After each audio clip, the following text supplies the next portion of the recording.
Welcome to The Point of View. This is your favorite current affairs show on television. Here on The Point of View, we pick the right topics, get the right guests, ask them relevant questions on issues that matter to you.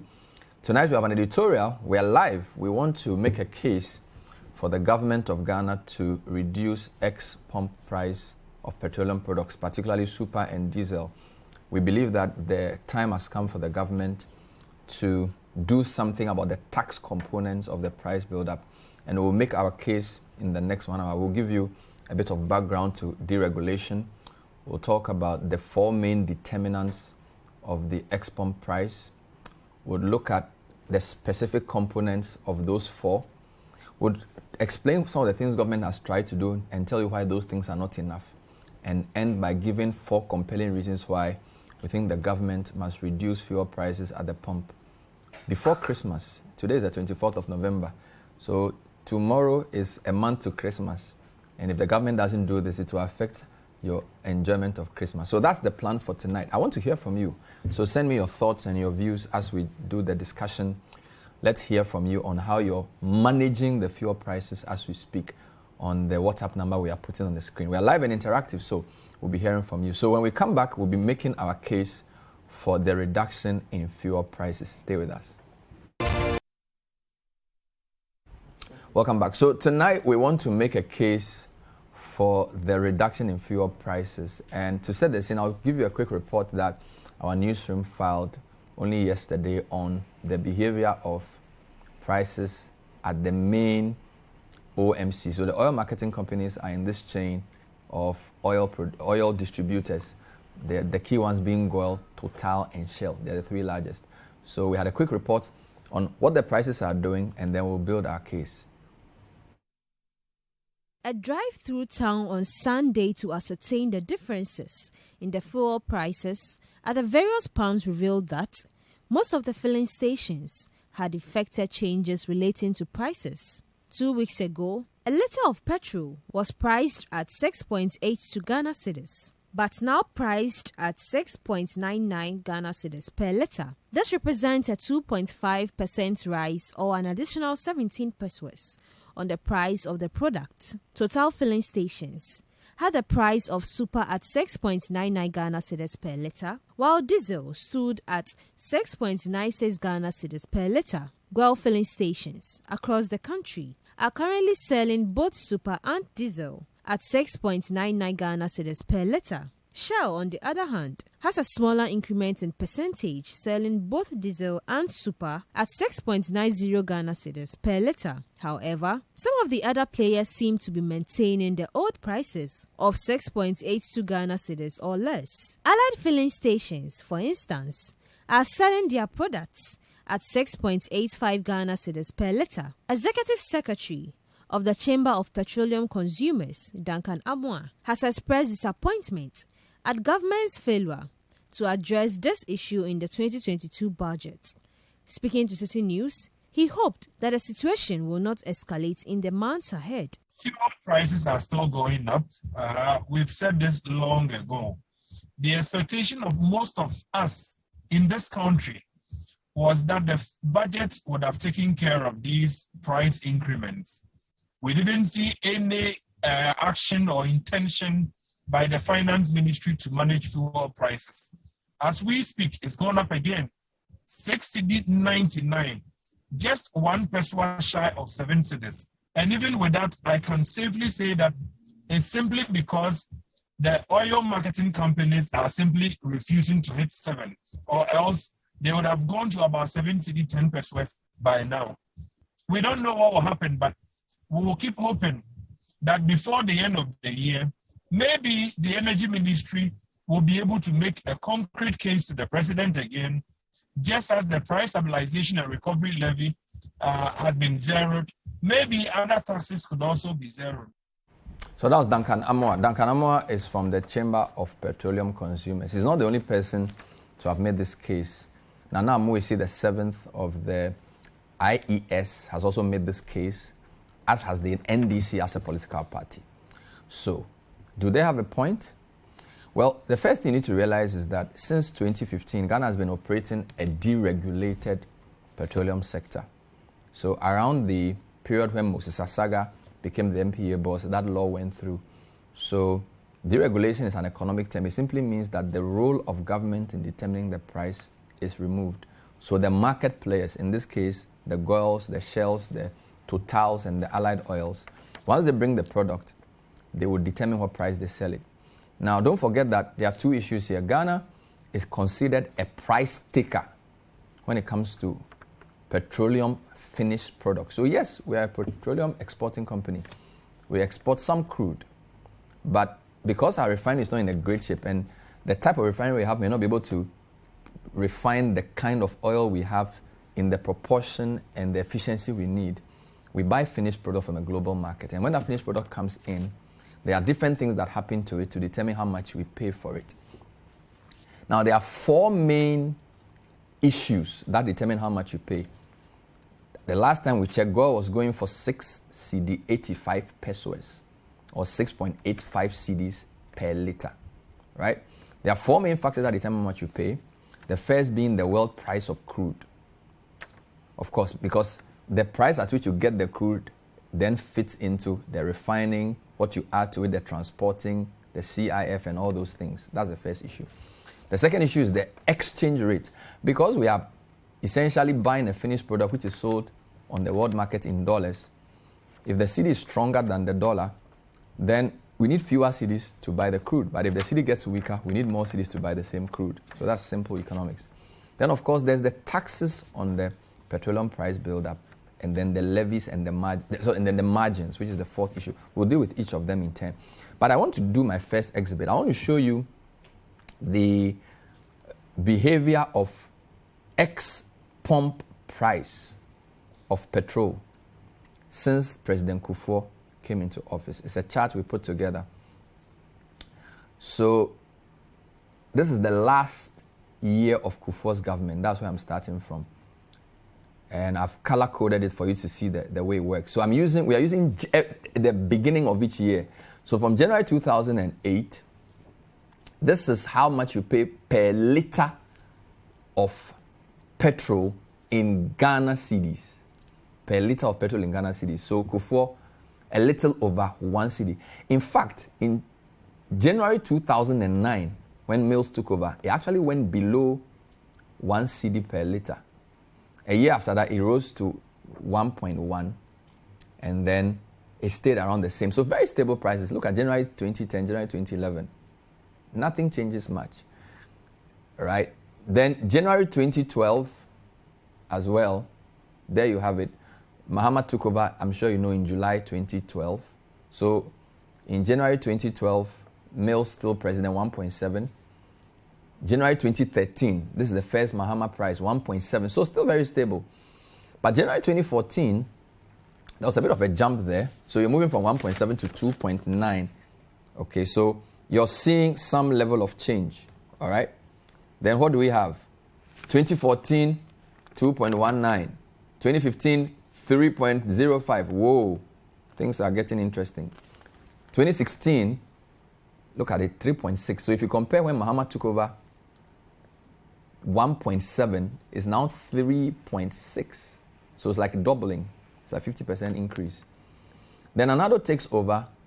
Look at it. A jump from 3.6 to 4.4. Ooh. Then it's 4.9, almost 5 by January 2018. Look at 2019, 5.3. Now, January 2020, this is COVID, right? It comes down. And I'll explain this COVID issue. So 4.7. So you've seen a reduction. So Kufuor to Mills was a little reduction. And then 2019 to 2020, a little reduction, which was also a bit lower than January 2019. 2021 as well, 4.8. But look at where we are. As of October, 6.6. And as of this week, November, we are around 6.9. Okay. So look at the behavior. It's getting longer. It's getting longer. That's the first problem we have here. So fuel prices are trending upwards. That's what economists say. Fuel prices are trending upwards. So the question we need to ask ourselves is, okay, what is causing this upward trend? Is it the world price of crude? Well, we did a small calculation and a comparison. We took the world prices of crude for the same period we showed you, and then we ran it against how much you pay at the pump for finished product to see if there's a direct relationship. Statisticians call it a correlation. A correlation means that they behave the same way. So if world prices of crude go up, how much you pay in Ghana goes up. If world prices of crude come down, how much you pay in Ghana comes down. So that's what they call a correlation. A correlation means that they behave in a similar way. Now, this doesn't look like a serious correlation because if you look at the oil prices, it's vacillating, right? It comes down, goes up, comes down, goes up. Look at how it came down sharply in 2020. In fact, in between January and August 2020, world prices of crude came down by over 100%. This is when COVID came. Nobody was moving anywhere. So oil prices came down. But if you look at the fuel prices in Ghana, so in your left is fuel prices ex pump in Ghana. Right is oil price global. Whilst world price of crude came down by over 100% to around $25 a barrel, in Ghana, our fuel price marginally, so you see the bump in the curve that's going up on the left. That was almost just a 20% reduction. So the relationship between world price of crude and fuel prices locally is not very direct. And there are many reasons for this. Because we are not like Nigeria. We are not like Iran. We are not a major producer of oil. So we are a price taker. The other reason is that we've put some very interesting things into our price build-up that benefits the government when the prices go down, but do not benefit consumers when the price goes up. So the correlation is not there at all. The correlation is not there at all. Right? So take a screenshot of this. I'll come back to it later on. Left is what you're paying. The graph is what you're paying every day for fuel. The right is what happens in the global market. There's also OPEC. We are not a member of OPEC. We're a very small player in the oil export area. So on your right is crude price. The correlation is not very direct. Even though eventually they are trending upwards, the rise is a scatter diagram. Honestly, it's not. There's no correlation there. All right. The second most important issue when it comes to how much you pay for petrol and diesel and all these finished products is called the exchange rate. What is the exchange rate? The exchange rate is simply how much you pay in cedis for the dollar. Again, I'm taking you to the 4 presidents after Rawlings. Kufuor's time, it cost, the dollar cost you less than a cedi. So it was $0.952 to 1 Ghana cedi. Of course, we had redenominated. So technically, the dollar was still much stronger than the cedi. But just for sake of argument, using the new Ghana cedi as the comparator. Look at that. Under Kufuor's final year, it was less than $1 to the cedi. Okay? Then Mills comes in, 1.3. January 2010, 1.4. 2011, 1.4. So quite stable. Right? January 2012, 1.6. So things were pretty stable under Mills.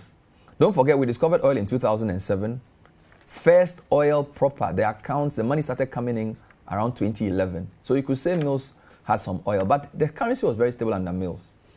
Mahama had the first challenge. January 2013, when he was fully president, we moved from 1.6 to 1.8. Look at it a year after. This is a Tekwe finance minister. The thing jumps to 2.3 by 0.5. Look at January 2015, 3.2. Oh, what's going on? By the first month of the election year 2016, 3.8 Ghana cedis to the dollar. Think about it. When he became president, it was around 1.8. Now it's jumped to 3.8. 2 whole Ghana cedis movement.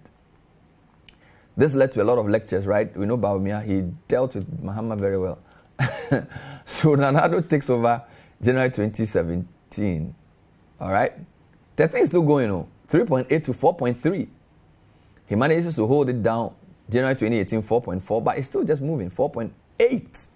Look at January 2020, 5.4. Today, we are effectively at 6.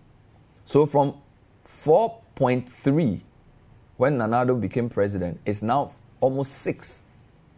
Okay, that's a jump of nearly 1.7. So, but you notice that this graph has a closer correlation to the first chart. Can you go back to the first chart I showed? What I call the fuel price by government. Go to the first chart I showed. I want to show you something. So you think it's the same thing, right? The fuel price in Ghana has a more direct correlation with the exchange rate than the world price of crude. That's the point I'm making.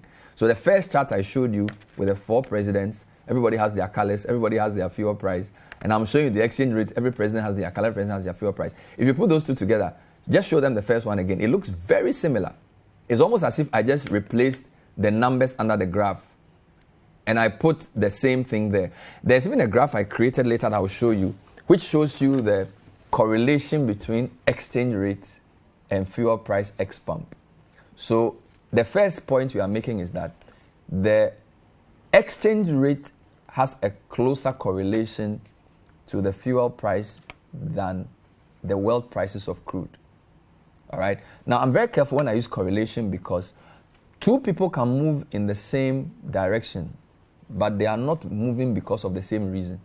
That's what statisticians call causality. So even though there's a correlation in the movement, it doesn't necessarily mean that the exchange rate is the only driver. All right?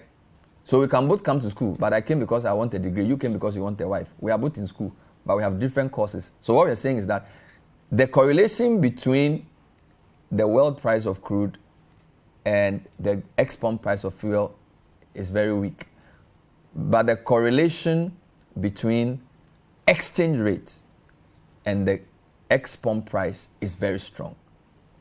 Now, this point is made very clearly by Abbas Tasunti. I interviewed him on Tuesday, and I asked him to explain to me what the 4 main factors were in determining the prices of petroleum products. He agrees and he gives us 4 reasons, and he explains it very well. I'll come to that interview when I come back. So the first thing we've said today is that if you're paying more for petrol and diesel, look at the exchange rate more. Don't go and look at the price of Brent crude or those things. They don't really affect it as much as the exchange rate. There are 2 other factors I'll deal with when I come back. I'll also show you the correlation graph. Later on, we'll look at what really goes into the tax buildup. When these taxes were put in place, how much you are paying for each of these taxes, and whether they even make sense at all. Then we'll deal with what government has tried to do since these prices became persistently high. And then we'll end by making an argument for a reduction. This is the point of view. Hope you are learning something. I want to hear from you. I've gotten a few quick comments from you. I'll read some when I come back. This is just the introduction. We'll be right back. Stay with us. Welcome back to The Point of View. Tonight we're trying to make a case for a reduction in the ex-pump price of petroleum products, and we're trying to make a case based on the 4 main drivers of the ex-pump price. The first one is the world price of crude. We're saying that there isn't such a direct correlation between the two. The second one is the exchange rate. And the exchange rate, I'm just going to show you a couple of things. So the first chart I showed you today was how prices of petroleum products in Ghana behave. Yes, so this is basically from Kufuor to Nanado, right? This is how much you're paying for your petrol or your diesel every day. It's very similar to the exchange rate. So just show me the exchange rate chart. Very, very similar to the exchange rate chart in a sense that the higher the exchange rate, the higher the price you pay. We're saying there's a direct correlation between the two. So you see the exchange rate chart. You even notice I've changed it. It's almost the same chart, okay? And when you run the two together, there's this thing we call the comparison. When I did the comparison between the prices of crude and that of the local price of petroleum products, there was no real correlation. But this one has some level of correlation. You see how it works? Exchange rate, although the fuel price curve is steeper. Again, what does that say? So the exchange rate is not the only driver. So even though they are moving in the same direction, there are other factors at play here. So you notice that the fuel prices are rising at a sharper rate than the exchange rate. It's falling. Have you noticed this? So this is a very important point. Now, I called up Abbas Tasunti to ask him to explain some of this. He's the head of pricing at the MPA. I called him up on Tuesday on radio to explain some of this. He made some very interesting points about the 4 main drivers of these prices. I'm just corroborating what I've put to you. And he also tried to explain some of the taxes. I'll bring you a short clip of that because I'm going to show you I think the most important driver beyond exchange rate is the tax buildup. And I'll show you a chart. But this is Abbas speaking to me on Tuesday. Yet the MPA still has a role to play. It's always quite complicated to explain this. Let me talk to Abbas Atunsi, head of pricing MPA. Abbas, thank you for joining us. You're welcome. So just to clarify, in 2015, we deregulated petroleum prices. What does that actually mean? Because you still have a job. It means you still do something in pricing. Yeah, you're right. Prior to July 2016, when the price regulation policy was implemented, what NK used to do was to compute the prices and announce the price at which the oil marketing companies like the Gulf who buy from the importers, who are the Gulf import distribution companies. So the price at which they sell to oil and coal was announced by MPA, and the price at which oil and the like, that's the OMC who also sell to consumers, was announced by the MPA. So we used to announce what's called the maximum indicative price at which no company should sell above. What this meant is that all the components of the price build-up were determined by MPA, some of them in consultation with the oil marketing company. So if you take the price build-up, you notice that the key components are the world price, the exchange rate, the taxes and the levies that are added, and then the margins, which includes the margins for these marketers. All of these were determined or announced by the MPA. But with deregulation, what changed was that the exchange rate, the world price is basically the same for all the companies, the importers. But then the cost of landing the product in Ghana and the exchange rate at which these both importers used to set their prices vary from company to company. That is no longer determined by MPA. So there's competition at that level. So the oil marketing companies buy from these importers at different prices. Also, the margins that the marketers add to the price at which they buy the products from the importers before the other statutory levies are added are also not determined by MPA. And that's why you see different prices at the pumps these days. So basically, government no longer announces the price, or MPA no longer announces the price at which the importers should sell to the oil marketing companies and the price at which the oil marketing companies should sell to consumers. But what we do is that there's a formula that must be used, and in this formula, the parts that are fixed, we make sure that everyone is applying those levies or the parts appropriately, and then they determine their margins and exchange rates. So that's basically. So if I get you right, the world price is standard for all the companies. Taxes and levies are standard. The exchange rate and the margins are what vary. Yes, the exchange rate and the margins basically are the things that vary among these companies. So if God today announces that if reduce prices, they are still working with the same world price, still working with the same taxes and levies, only their exchange rate and their margin could have differentiated their price from the others. That's fair enough. Are you able to walk us through the taxes and levies since they are standardized? I ask because I know that almost every year there's a change in the taxes. I know that in 2017 there was a duty on petroleum products that was removed, and then in 2019 they increased the energy sector levies. So there's all kinds of things that happen. This year there was no announcement in the budget about any of the taxes in the petroleum price build-up. But just for public education purposes, I know you are in a moving vehicle, but are you able to give us the key taxes in the price build-up? Yes. So let's take petrol for example. So we have what we call the energy debt recovery levy, and then we have the good fund levy. We have the energy fund levy as well. Then we have the price stabilization and recovery levy before the sanitation and pollution levy, and then the energy sector levy. We also have the special petroleum tax. So these are the taxes and the levies you have on petrol, as an example. So these are 7. If I go through the list, energy debt recovery levy, and then the so that was Abbas Tasunti giving us the 4 main factors determining the export price. Number 1 being world price of crude. We've shown that the correlation is not strong. Number 2 being the exchange rate. The correlation is strong and is there. Number 3, because don't forget, even though the chart I showed you, the 2 move in the same direction, the price you pay was much steeper than the exchange rate curve. So it means that there's something else driving it. So again, it's a simple equation. The two may be in the same direction, but one is steeper than the other. That means there are other factors involved. The rate of change is higher. Why? This is the point number 3 that Abbas makes. He's talking about the tax buildup, the taxes and levies. Then the final one is the margins, which I'll come to. He mentions 7 taxes. I'm going to go through those 7 again. I actually have a chart to show you what these taxes are. So the oldest of these taxes is called the road fund levy. This is 1997 matter. So I'm sure this is people like Atu Ahoy and Tarzan and Co. They did this type of thing. 1997 road fund levy. The road fund levy is 48 pesos. It was brought by the Road Fund Act of 1997. Now, the road fund levy basically just says this amount of money you are charged when you buy a petroleum product is put in the road fund. And this road fund is helping to build roads, essentially. So that's a road fund levy. All right. Yep. It's Act 8. I think it's Act 897. I'll clarify that. So that's a road fund levy. 48 pesos. The second one, in terms of when this came about, is the energy debt recovery levy. This one is very wild.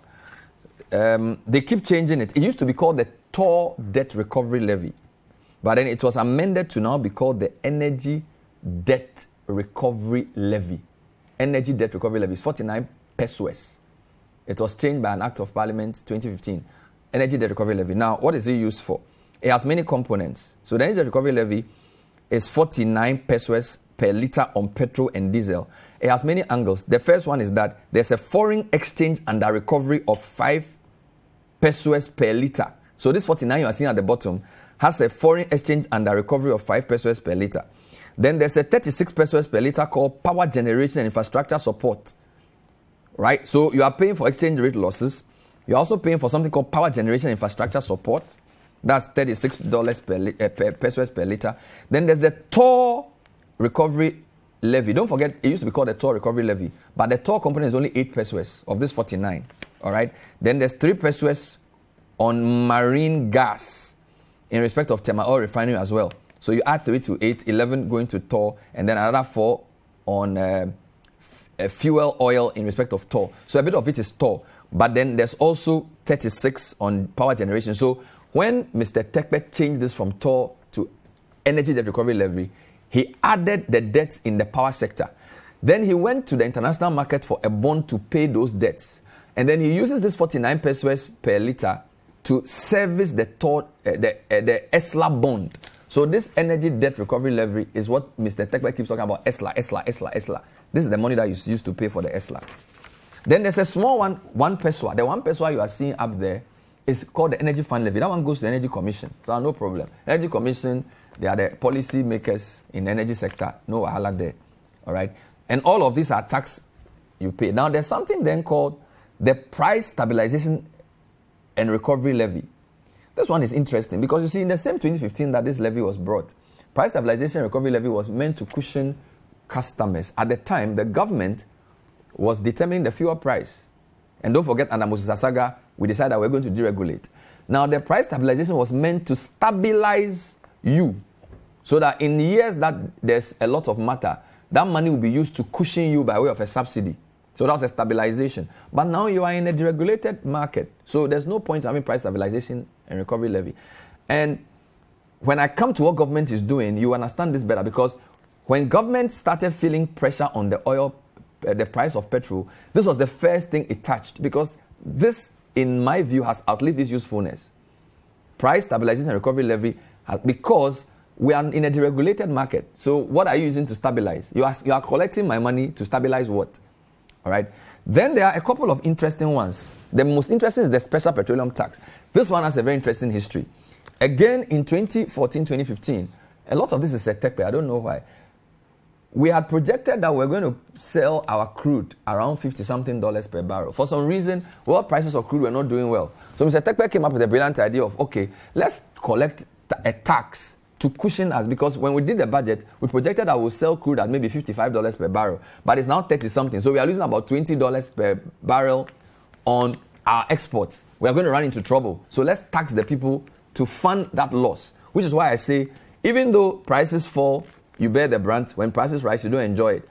Because of that price fall, this 17.5% ad valorem tax was introduced. So it was passed in 2014, adopted by government at the time to increase revenue generation and improve efficiency on revenue collection from petroleum products. It was initially set at 17.5%. The MPP said, no, this is criminal. They said it was a nuisance tax. It was an ad valorem tax, value-added tax in a sense, because it was charged on a percentage of the raw price of oil that you buy. Or it's called the ad valorem on the ex-depot price of petroleum products, right? Act 879. So it was an ad valorem, 17.5%. So what did the NPP do? When they came to power in 2017, they reduced it from 17.5 to 15.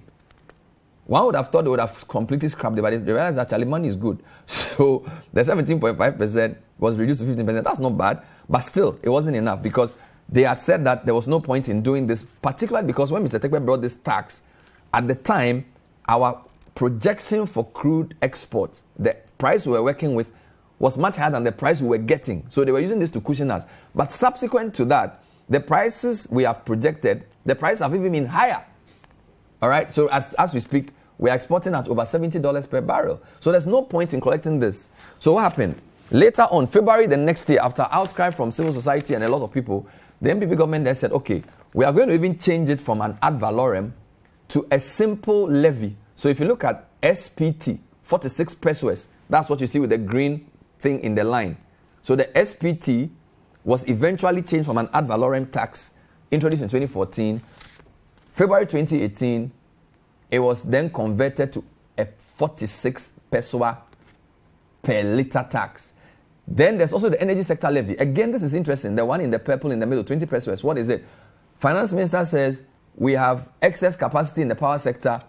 We are having a lot of challenges. We are paying too much for power we don't need. We need to clear that issue. 20 pesos to deal with that issue. 2017, MPP brought it. Key points there. We already pay for some power issues under the 49 you are seeing at the bottom. So there are two different taxes for the power sector. One is the energy debt recovery levy. Don't forget, it used to be called toll debt recovery. 49 is now have power issues. Now you have another 20 pesos on energy sector levy for excess capacity, right? So there's a lot of things. Then in 2021, somebody came up with a brilliant idea to collect sanitation and pollution levy on petrol. So another 10 pesos was added. So you have one CD 90 pesos in taxes. So the 6.99 you're paying, if there were no taxes, you would not be paying that. You'll be paying $5. You'll be paying $5 or 5 cedis per liter. So the tax bill is almost 2 cedis. All right? What has government done? Well, government decided to do something. The government decided that in October, looking at the direction of this thing, it wasn't going to work. So the first thing they did was that in October 11, the MPA informed the public that the president has granted an approval to zero rate the price stabilization and recovery levy. The chart I showed you, that was the 16 pesos, which was meant to stabilize in a regulated market. The market is deregulated. So I thought that doesn't even have to exist. But be that as it may. So the government said that for November and December, so for this month and next month, the 16 pesos for petrol and the 14 pesos on diesel should not be charged at all. Right? So the president approved that because prices of crude, look at the line they're saying, prices of crude and refined petroleum products have seen sharp increases on the world market due to a rise in demand of oil globally without a corresponding increase in supply, particularly from OPEC. Because pricing of petroleum products in Ghana is deregulated, changes in prices of petroleum products on the world market have direct impact on prices at the pumps. The outlook of prices on global market shows an upward trend, and therefore there was the need to seek government intervention to lower the levies to cushion consumers from feeling the full impact of these prices. This is great. But the one they chose was one of the smallest. I've already shown you the chart. There's one which is 49. There's one which is 45. There's one which is 46. There's one which is 20. There's one which is 10. This one is 16. That's the one they removed. Some people argue that this one shouldn't even be there. Be that as it may, the government has decided that for November and December, so if you look at the second press release, zeroing of PSR levies on fuel to mitigate rising cost of fuel. Credit to MPA. Pursuant to the directives of the President, the Finance Minister has, by a letter dated October 21, instructed the MPA to implement the directive at the next pricing window, which commences 1st November. These requests were granted in recognition of the difficulties Ghanaians are experiencing with pump prices and the corresponding impact on other aspects of national life. All right? So they've zeroed the price stabilization levy, that 16 pesos per litre for petrol and that 14 pesos per litre on diesel and LPG for 2 months is going to be zero. Okay? The MPA wishes to assure consumers of petroleum products that it is working to effect the necessary adjustments in pump prices in compliance with the President's directive as indicated above. Then it goes on, look at the conclusion. The MPA understands the impact on pump prices of the rising international prices on petroleum products under the petroleum price regulation regime and wishes to assure the public of the government's determination to cushion the burden as it has done over the past 5 years. Honorable Mustafa Hamid, I like the English, but the amount you reduce is too small. This is our argument. You should have chosen a bigger tax. The 16 peso one is not enough. And I'll prove it to you. I'll prove it to you shortly. Now, there are 4 factors that determine this. I've already spoken about the world price of crude, which you have admitted here. I've spoken to you about the exchange rate, which we've shown you clearly, and the tax buildup. So the tax buildup is over 30-something% of the overall price you pay. Okay. There's another component of the price you pay. So why was Goil able to reduce prices by 16 pesos 2 days ago? Well, there are 2 types of margins that the distributors and the marketers enjoy. There's something called the distributors margin, and there's something called the BDCs are distributors, Senor Osis people.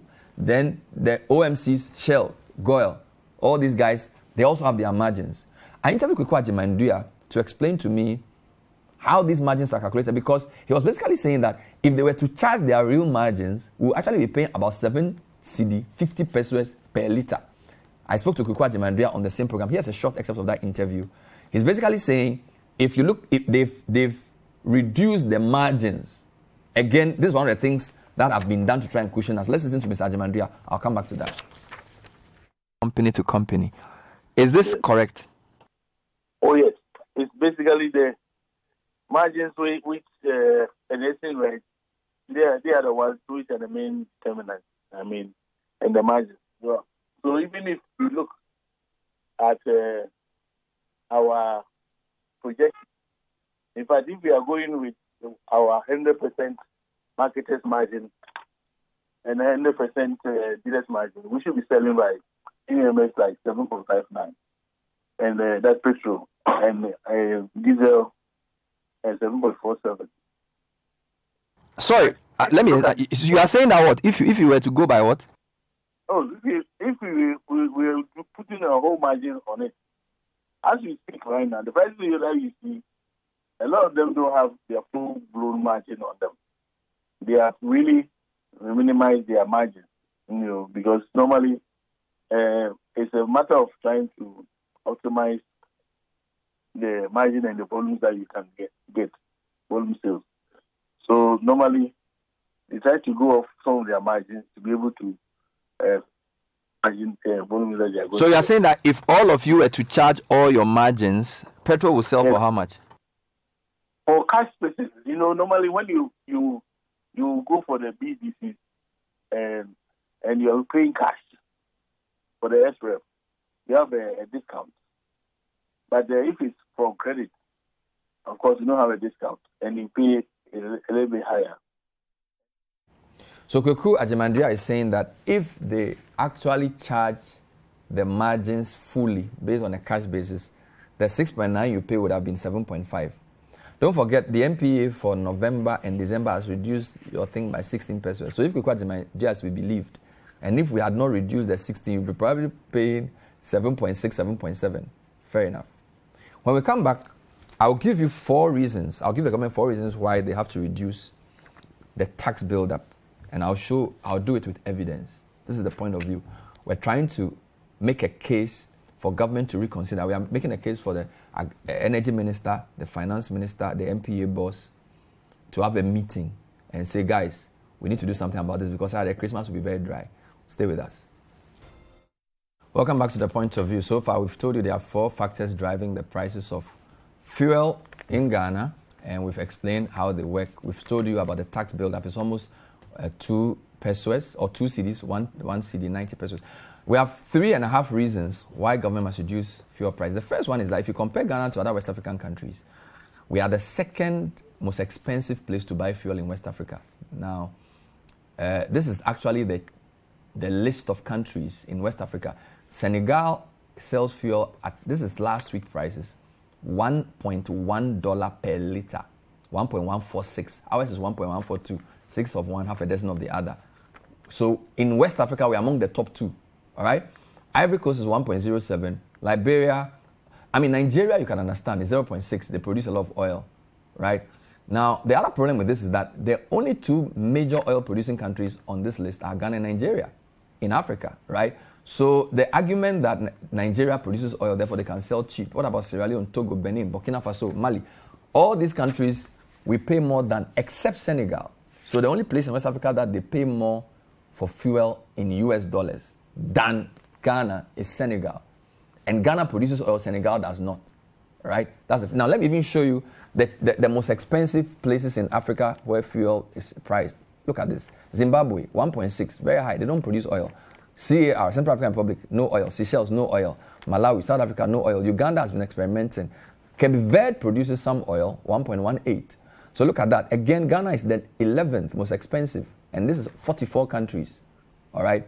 Now, this is important because when you come to the cheapest places to buy oil in Africa, there's a relationship between oil production and how cheap it is. Look at it. Algeria, they are like the 3rd largest. Angola, Ethiopia, Egypt, Nigeria. These countries, you buy petrol for less than $0.3 a barrel because majority of these countries, apart from Mauritius and possibly Madagascar and Zambia, are all oil producers. So you can understand why Algeria, Angola, Ethiopia, Egypt, Nigeria sell oil this cheaply. But when you come to the West African list, I think the Ghana case needs to be seriously looked at.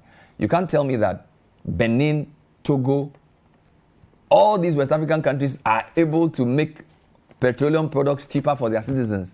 And Ghana, if you go to the list of top African oil producing countries, number 1, Libya, number 2, Nigeria, number 3, Angola, number 4, Algeria. This is the top African oil producers. Libya, Nigeria, Angola, Algeria, Nigeria, Egypt, Congo. Ghana is in the top 10. Before Congo, Equatorial Guinea, Chad, in that order, right? So if you look at this, clearly, Ghana cannot say that our factors domestically are worse than all these countries in West Africa. All right? And look at that. Our oil price per liter of 6.99, when we sum up to 7, is higher than the African average by over $1. Yes, the global average is 9 cedis. But if you take Ghana cedis, almost 7 cedis for a liter of fuel, higher than the African average. And this African average has places like Nigeria with 0.6, Algeria and all these places. So clearly, we are paying more than the average African. That doesn't make sense. The other issue is that petroleum prices, we've proved that the tax buildup is the issue. I'm going to show you a chart Joe Jackson discussed with me 2 weeks ago with Toma Imi here. We already pay too much consumption taxes. Again, compare Ghana's taxes with the African average. Our taxes are inordinately indirect taxes, right? Our income tax average is lower than other African countries. Ours is 27%, Africa is 31%. But look at consumer taxes. This includes the petroleum taxes and other taxes on expenditure. Go back. Look at it. Consumer taxes, yes. Ghana is 35% of our tax buildup, whereas the African average is 25. So we have a 10% point. It means, what does this mean? It's just going to push inflation up. Essentially, consumer taxes, an indirect form of taxation, are too high in comparison to the African average. We need to do better with income taxes. I agree. We need to do better to raise taxes from people in terms of pay as you earn, and direct income tax. But this chart suggests that the consumer tax buildup is too high and it's going to cause a lot of problems. The third reason why I think the government must reduce fuel prices is because government workers have enjoyed only a 4% increase in salaries. In fact, for 2021, public sector workers were given a 4% increase in wages. Right? 2022, they'll get a 7% increase in wages. What is inflation rate? The basic way of calculating this, if my salary is 1,000 cedis, I'm going to get 4% increase. So 40 cedis more for this year. Compare that to inflation, which is around 11%. So the rate at which prices are changing is higher than the rate at which my wages are changing. Ghanaian public sector workers are worse off. And for next year, they're only going to get a 7% increase. So even for next year, and think about it, if you look at the finance minister's projection for inflation for even next year, it's much higher than 7, right? So this year, inflation is around 10. You're increasing wages by 4%. Next year, inflation is, even if it's going to come down to 9, your wages are increasing by 7%.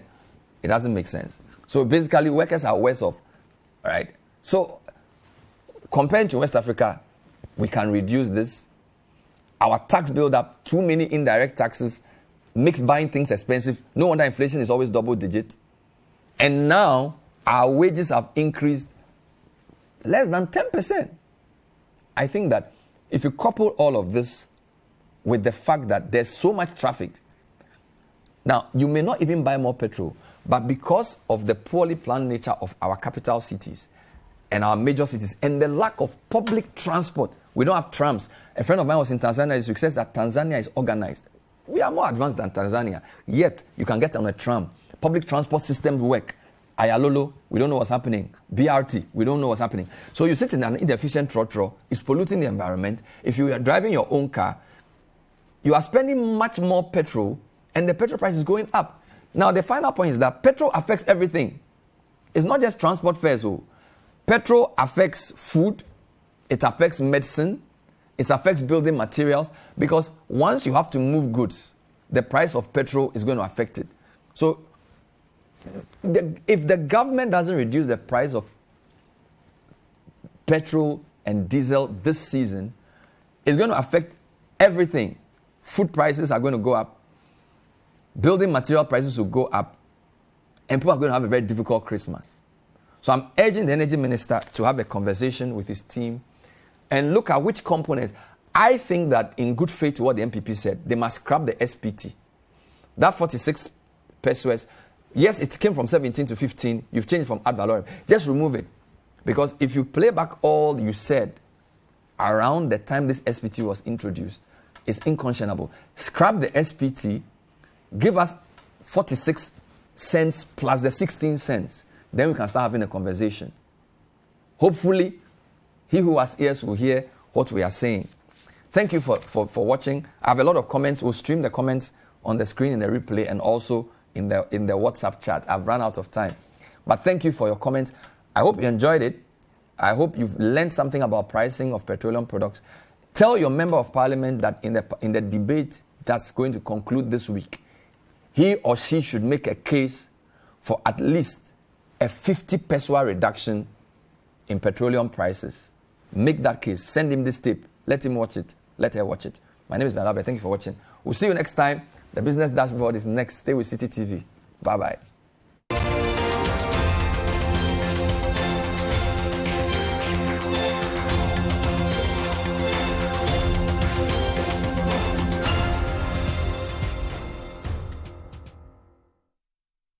The Point of View is brought to you by Kel Charcoal Toothpaste. Kel Charcoal, happy smile. Enterprise Life. Enterprise, your advantage. Bell Aqua Active. Bell Aqua Active. Stay true to originality.